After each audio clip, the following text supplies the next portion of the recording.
The following is a presentation of Muddy River News.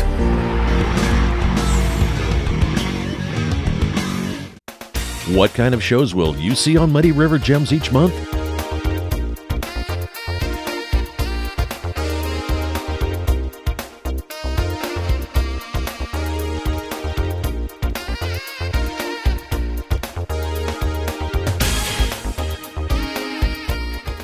The same award-winning storytelling from Mark McDonald and crew that you enjoyed for nearly 20 years on PBS.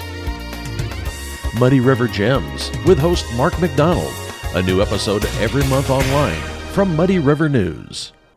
Hey everybody, welcome to the Daily Muddy. I'm Ashley Conrad, and today I have the pleasure of speaking with Miss Lisa Freed. How are you? I'm good. How are you? Fantastic. Good to see you again. You too. Okay, so today we are talking about something very, very cool.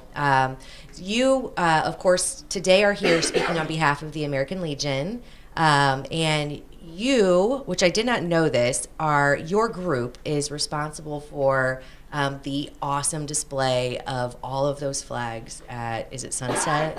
All the cemeteries. All the cemeteries, okay. I mean, they put them up at the other cemeteries. We provide the flags. Sure. But Sunset, yes, that's our big one. Yeah. And how many flags do you, okay, so the flags go up a few days before Memorial Day, and then they're there throughout the weekend and throughout Memorial Day to honor our fallen comrades, the men and women who've given all, sacrifice. Right? So thank you for taking this on. This is, of course, a very, very special commemoration. And if you've never seen the display, it's breathtaking. That's the word I use. It is breathtaking. It is. It is quite the sight to see. And how many flags did you say? Did I already ask you that? A little over 8,000. A little over 8,000. It's a lot of flags. That is a lot of flags. And, of course, it takes people power to get all those flags together. As you said, you do supply, the American Legion does supply the flags to other cemeteries and locations throughout town. But this specific display is physically put on by the American Legion, right? Right. Okay. Go ahead. Well, in the American Legion, we start the project. We look for community support. We always have the Boy Scouts. This year we're looking forward to, now we have the Girl Scouts involved. All right. But we have churches, other organizations. And when I say Boy Scouts and Girl Scouts, this is an amazing learning opportunity for kids. Absolutely. The history of the flag, how it came about, Star Spangled Banner, the memorabilia, all the memories of the great memorable moments that the flag is displayed. Right. So, yeah, and what it so we do encourage the kids, means. but the community support is what helps us. Right. So 8,000 flags. Roughly how long does that take? If you have in the past, how long has it taken? Do you know? Depending on how many. It can take a little over an hour with a good, okay, 80 to 100 people. Well, that's nothing. That's an hour. Really. That's an hour of your time. So a little more. Let's call it an hour and a half. Okay, we'll call it an hour and a half. But even still, when you are done, you can say you have taken part in this awesome display, commemorating, the servicemen and women who've given it all. You're part of that history. Yeah, very, very. I would imagine that is something that if you don't know your neighbors who are helping you, by the end of the day, you probably know them, and it's kind of a cool connection. I bet it is. Yeah. So basically, you need help, and it's not an RSVP. It's not a hey, we need you to sign up on some kind of list. It's basically show up and put some flags in the ground. That's right. It's a happy event. It really is. No, we don't require an RSVP.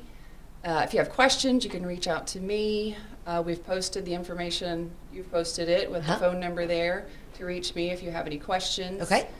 Otherwise, we do it. It's the Wednesday prior to Memorial Day, which is the 24th this year. Sunset Cemetery, 5:30. And if you don't know how to get to Sunset Cemetery, it's behind the VA home, but you can't really drive through that way. Just head out north on 5th Street. It's the easiest way to go. Hit 24th Street, or hit Highway 24, take a right. It's right next to Nepide. Yeah, and it's very cool. I'm sure most Quincyans and even people in the surrounding areas have seen it. Maybe they didn't know how it came to be. So how long have you been doing this? The American Legion's been doing it for a lot of years. I personally took over this task just this year. Okay, all right. So just this year. So everybody needs to show up for Lisa and the American Legion and the fallen service men and women. just to put some flags in the ground. It seems very small, but the overall feeling is very, very big, very grandiose, right? It's very rewarding to be part of it, and as you're going along, putting those flags up, you see the headstones and just the thoughts that go through your mind about what these men and women have provided for us, the freedoms that we enjoy today. Right, and as you said, a learning experience. So, so you said the Wednesday before. What is that date? The 24th. 24th. Okay, so and we take them down the Tuesday after Memorial Day. Okay, and you need help for that also.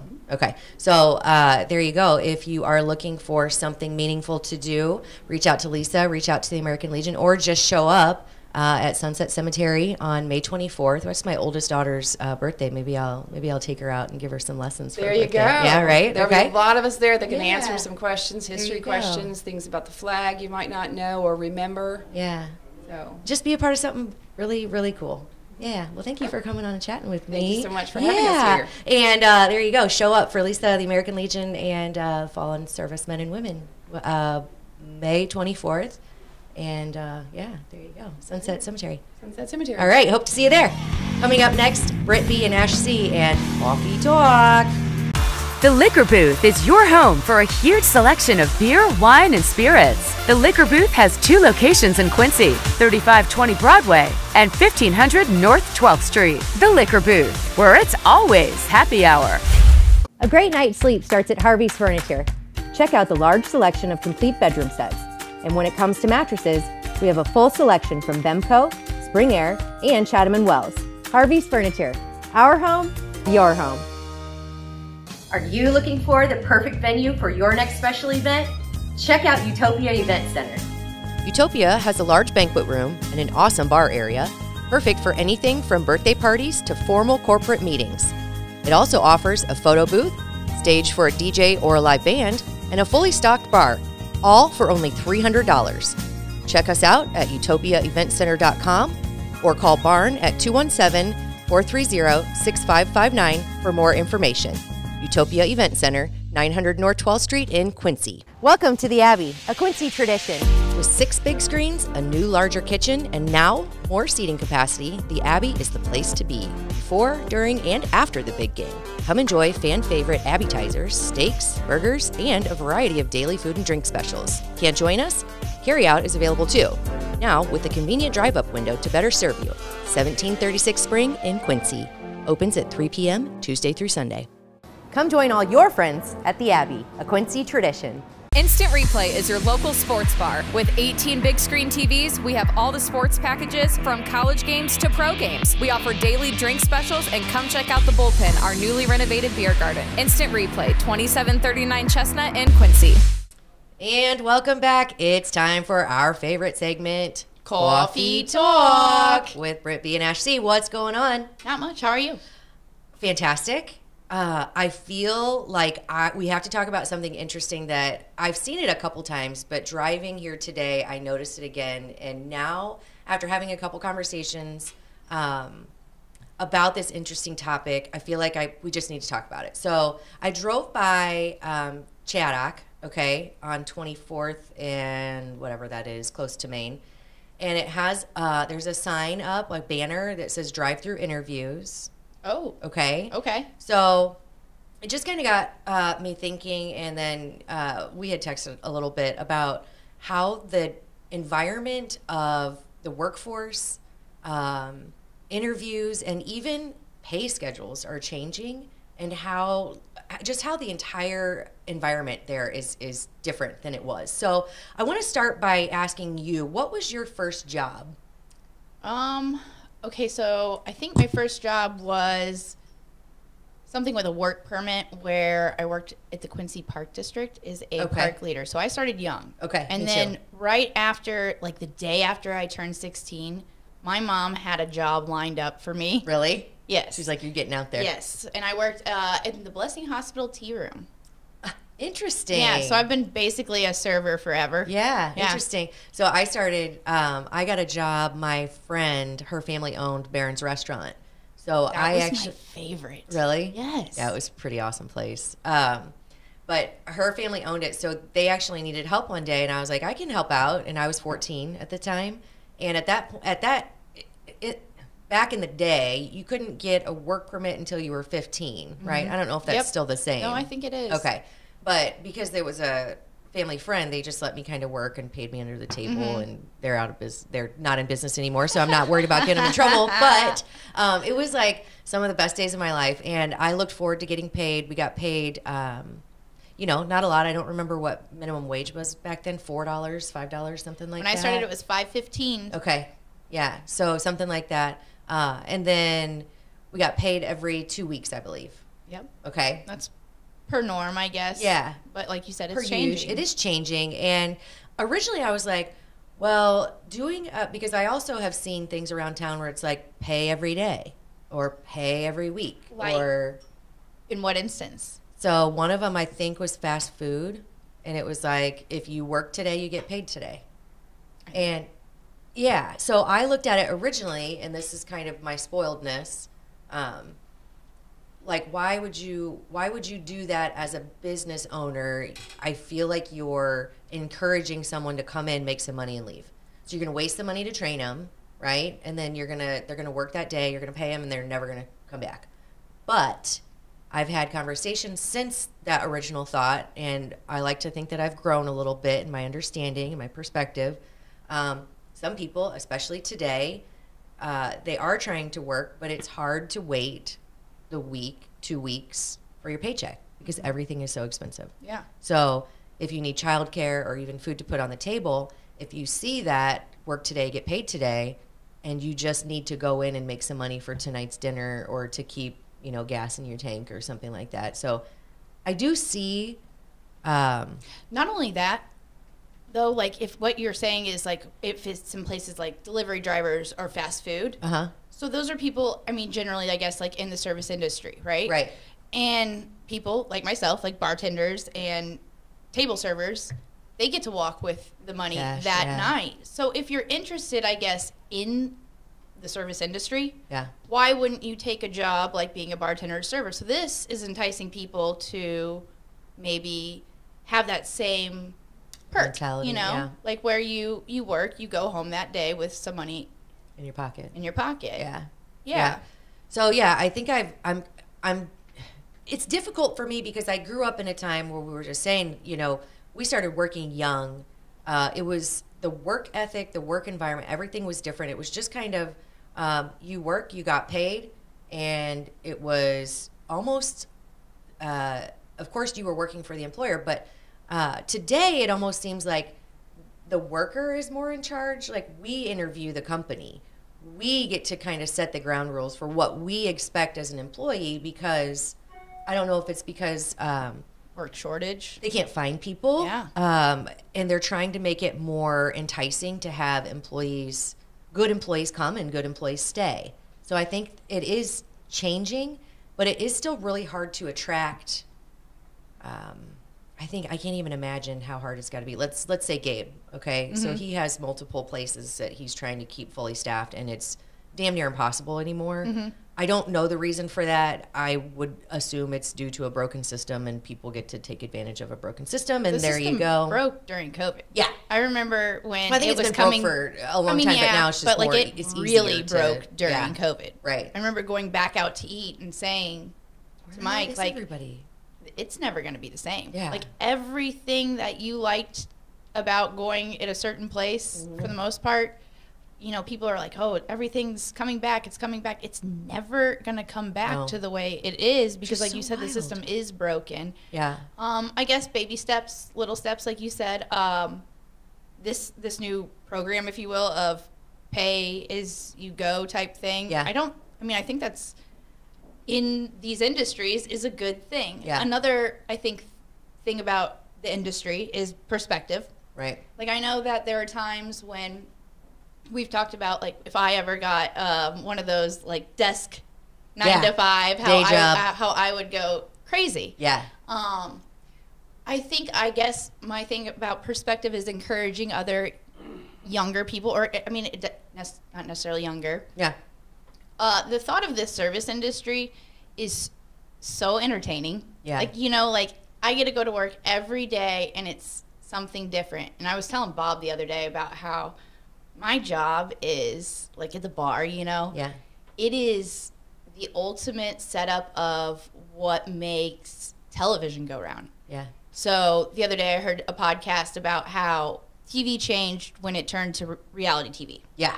So that started, I guess, with, like, The Real World. And the producers of The Real World realized ratings went up when, you know, we had a drunk girl and a drunk guy. Yep. Well, that drama, Yeah. usually it came from the drunk girl and the drunk guy. Uh-huh. So they, like, purposely casted one of those every season. They produced it. Yeah. Reality TV became produced based on ratings. Exactly. Yeah. And so, I don't know. I mean, But you get to live it. I get to live it. I'm Yeah. not producing it. Yeah. And so, like, I guess take that. Like, if you're bored this summer and you want to make some extra cash, go to these places that are hiring. I mean, we'll list them off here in just a second, but, like, there are so many places that, I mean, you could just make it your own little TV show in your head. Well, and people watching and Yeah. watching what's going on. It's never the same. Yeah. It's never a dull moment. It's cash in your pocket at the end of the night. It is definite. Serving, bartending, those are two of probably my favorite gigs ever, because it's not just serving. I mean, when people say It's not actually just serving. no, it is. You get to watch people. You get to watch people. You get to counsel people. You get to interact with them. Yeah, you make really good friends out of regulars, out of your coworkers. There is nothing quite like that environment, I think, because it is, at least when I was serving, it was kind of a sink or swim. So you either all work together to make this place, like, stay afloat and keep everybody happy, and that meant, like, running other people's foods, making sure everybody else was, you know, taken care of. It was not just, you were not siloed in your own thing where a lot of jobs are today. You were accountable to not only yourself and your customers, but you were the teamwork. And I know that word can be, you know, overused, but the teamwork is a definite must in situations like this. So it teaches you so many qualities, so many skills that you take on, or you know, it helps build you, I think, build you up personally, professionally, even if you continue to serve or bartend, because let's face it, there aren't many gigs quite that good. No. Yeah. I know. When people ask me, they would say, when are you going to get a real job? Oh, that's the worst. Like, okay, I'm not even going to ask you how much money you make, because I know couth, right? But I'm going to go ahead and say that my take home every day blows yours out of the water, and I don't pay taxes on a lot of it. I'm sorry right? that, like, this is my real, I'm really working right now. I'm working harder. I'm sorry that it's fun and your real job sucks, Yeah. I guess. I don't know. One other thing to touch on when you said that about, like, being outgoing and being a people person and having to do all that. If you're not all that and you still want to make just some extra cash, you and you want to do in the service, like, you want to be in the service industry where you want to bring that cash home at the end of the day and stuff like that. Say you hate people, you hate talking to people. The best gigs for some people that, like, you know, want to just get stoned and put on their headphones, right, is being the dishwasher. There you go. Like, that is the best gig for people that don't like other people. It really get in your is. own zone. Do your own It's crazy thing. that, like, there are people that actually, I don't know, that's a very vacant job, because you see a lot of the servers having to perform both duties, you know. Well, and I think when people hear dishwashing, they're like, ew. But when you go back in some of these kitchens, like, the equipment is state of the art. It's clean. It's like, oh, all you do, you know, you grab them, you put them in. I'm not saying all you do, because it is not an easy job, but it is definitely for the people who don't want to be. Yeah, they're not. I've washed my ramekins in the day, though. Yeah. So I mean, it's not the. It's not the toughest gig in the world, but it's easy money, and it's you get to zone out, is what we call it. Yeah. That's if you wanted to. That's a good point. But yeah, the job industry is, I mean, the industry period is changing. The entire landscape, the entire environment of getting a job, keeping a job, getting paid, even benefits are changing. You know, like, again, the Abbey pays, like, paid vacation. When I worked there, I've never heard of paid vacation as a server. I think, like, maybe when I was first starting, I heard a couple of the girls at Kelly's that were, like, you know, had been there for 20 plus years or something like that. Well, and I don't know if it's for servers at the Abbey, but I know that the kitchen staff, like the cooks, the line cooks and stuff, they get paid vacation after so long. So, yeah, I mean, there's a lot of good gigs. I just don't understand how people and again, I'm not going to like harp on it, but the broken system. So yeah, of course, people are going to take advantage of it, especially when there's like relief funds and things but I still don't understand how like let's say a single mother, how they do it without, I just don't know how they do it. Just no clue. I mean, when I always, like, the time that I was the single mother, it's a village. I mean, you have to have other people helping because like daycare, you can't that's what I was work. Like, it's like, what are you going to do? Work to work? To just or pay to work? Work to just pay daycare and then not have enough. Yeah, which is why I understand the system. I understand, there's got to be a change at some point is what I'm saying. We have to figure something out.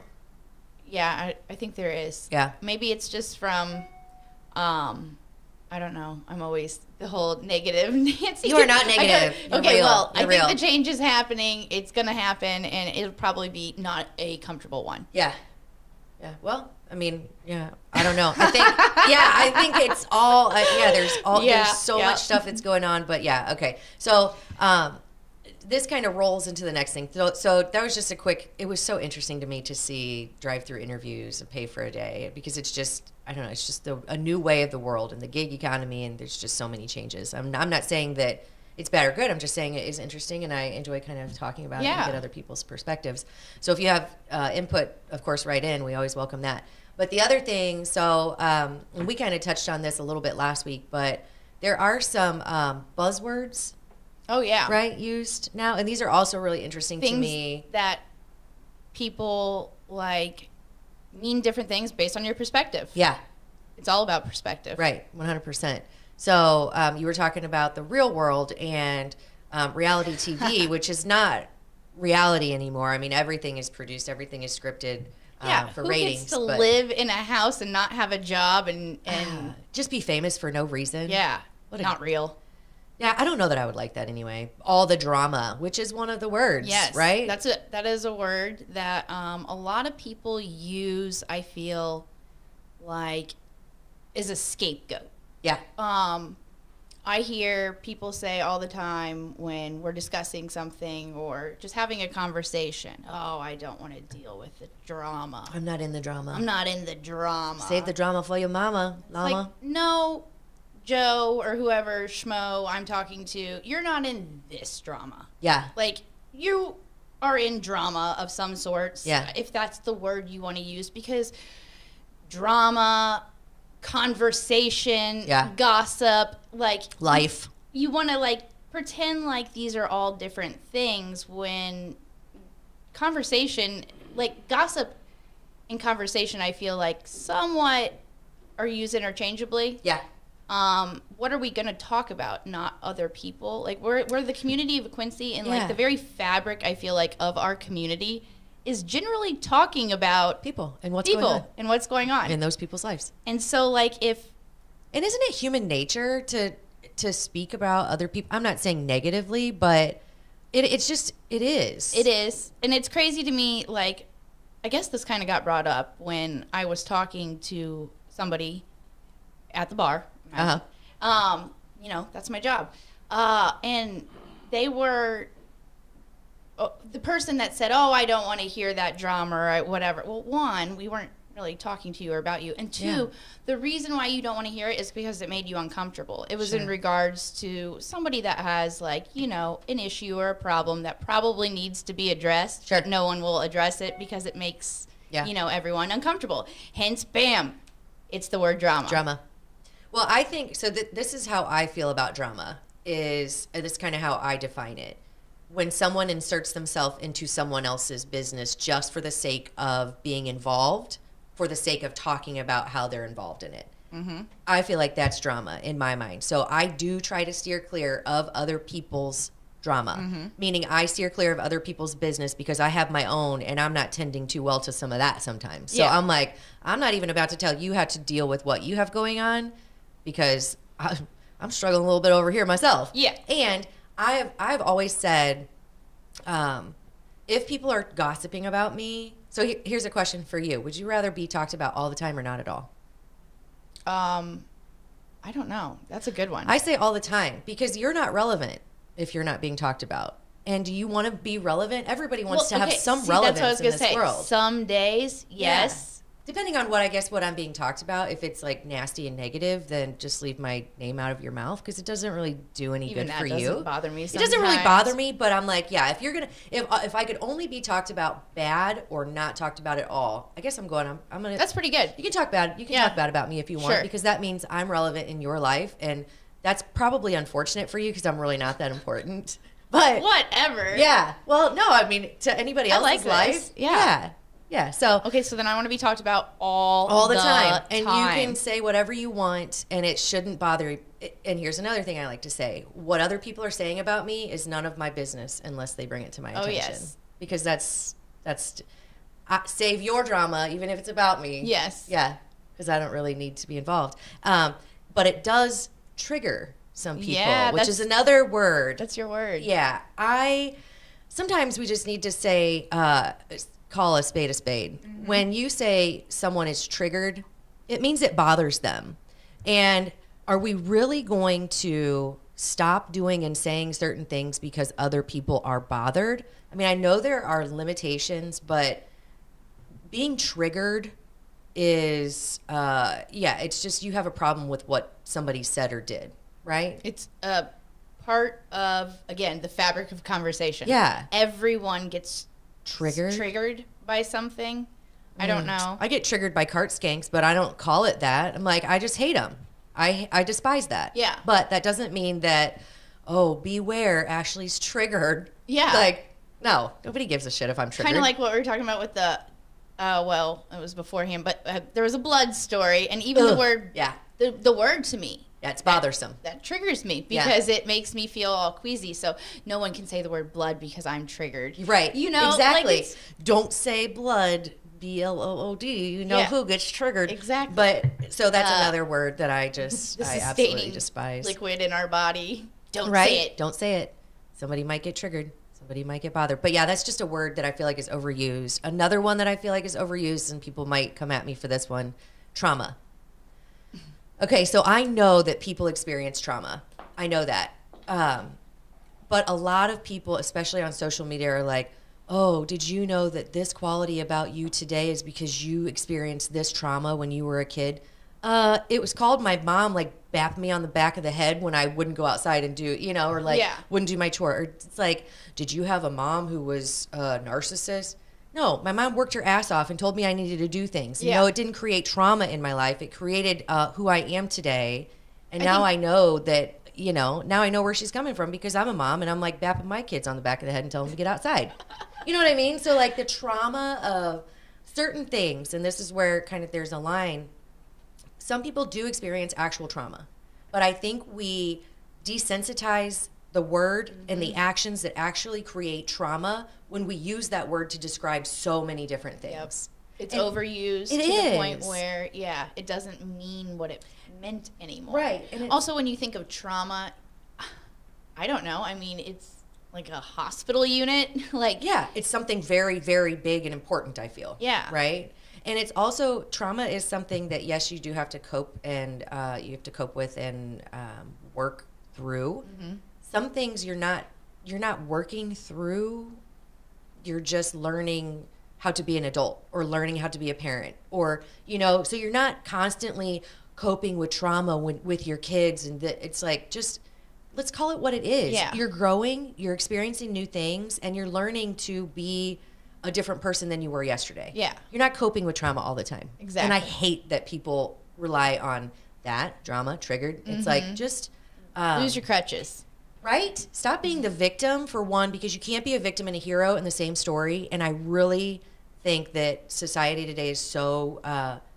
it's like everybody wants to be a victim because then people pay attention. But then again, when everybody's a victim, no one is. So it's hard to make... It's hard to actually pinpoint who we should be helping. Yeah. Because everybody's a victim. So I feel, and I also feel like that about... the word victim. Victim. And a lot of like the agendas, like you can't, not every agenda, not every stance can be an 11 because then everything loses its importance. Agreed. Yeah. Yeah. So it's like these words that become buzzwords and cliches, and it's like, how do we need to go back to using them when it actually applies. Yeah. Before I get triggered. Because I can't, no. But like, it's, let's stop this drama. Yeah, right? It's like, gosh, like, just, I'm not saying thicken your skin, but yeah, like, let's toughen up a bit. I don't understand when everybody decided that we all have trauma, and get triggered about everything, because, yeah, it's just, it's like, when are we going to get over all this crap and go back to work? When that really big bad thing happens that I was telling you. Yeah. I mean, I don't know what it is, but I was going to say, do you have any foresight here? Or what? Something uncomfortable. I don't know. Yeah. I mean, I'm still kind of relying on the zombie apocalypse to happen. Yeah. So yeah. I'm constantly torn between life is too short and I should be saving money and doing things good, and then I'm like, what are we gonna do? We could be gone tomorrow. Yeah. Right. Anyway, well, until then, let's try not to get triggered. Let's stay out of the drama, and let's cheers. Let's cheers. Yeah, because this was a great coffee talk. Yeah. Yeah. I think we're getting good at this. I feel like too, but people are probably like, what in the hell are they talking about now? If you didn't enjoy it, sorry. We'll do better next time. Yeah. Maybe. All right. Well, for today, that does it for Coffee Talk. Muddy River News. Our home, our news.